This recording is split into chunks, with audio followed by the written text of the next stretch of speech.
Hey there, welcome to a much delayed installment of 2-minute-ish Micromastery. This one is going to take a little longer as we'll talk about shaping the battlefield, building and denying cover, how to get the most out of the cover building mechanics by avoiding construction entity bounding boxes, and finally we'll build a multi-directional Chevron sandbag position. To start with, we'll look at the first sandbags you're likely to build.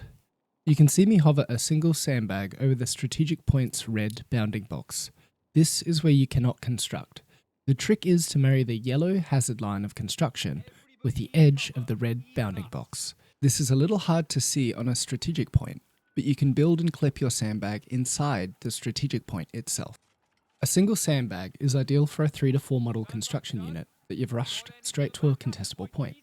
Time is important here as you don't want to take extra damage being caught in construction, but you will need some cover so you can complete the capture, especially on high value points. This style of sandbag can't be used effectively by your opponent and doesn't require barbed wire to deny the cover, which can be crushed by ultralight vehicles in the early game. If you're not being harassed, you can use the extra time to construct wire on the edge of the sandbag that your opponent can use.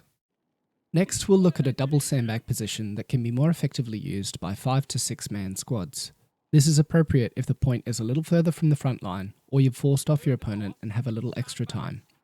We'll combine our previous lesson with the positioning of the sandbag along the capture point's bounding box. We're also going to shift queue some barbed wire angled to deny cover to your opponent. It is important to place the wire once the unit has begun constructing the sandbag, otherwise the wire construction will be blocked by the theoretical sandbag bounding box that disappears once construction has begun.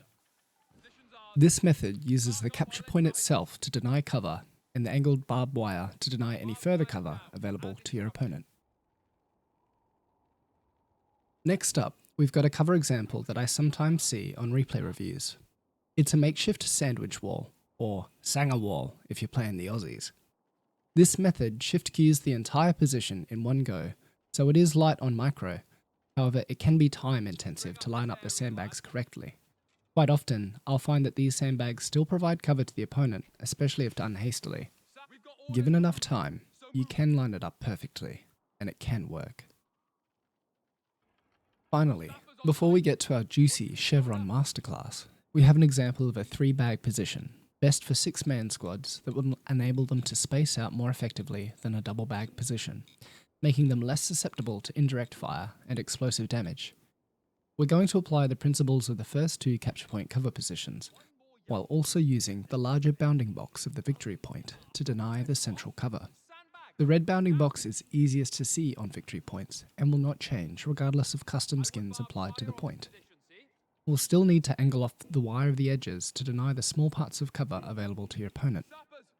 This requires time to construct, so it's recommended to build a single or double sandbag on your first sortie, then add the remaining bags and wire when you've forced your opponent off, or have smoked, or have harassment-free time to construct. We'll still need to wait for the final sandbag to start construction before placing the final wire. This position is best used along the flat edges of the bounding box, but it is possible from a corner angle.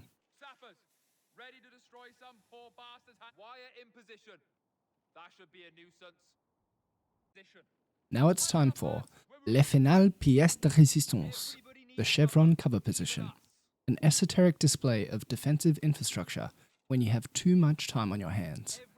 This little doozy is great for defending against enemies coming from multiple directions. You will need about 120 to 160 degree angle at the vanguard of your Chevron.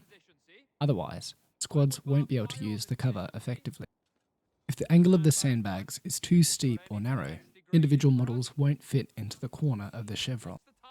If done effectively, you'll increase the distance enemy squads need to traverse in order to negate your cover bonus, or they'll just run it over with a tank.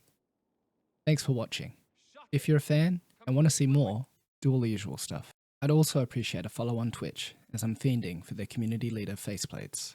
Link will be in the description. See you next time.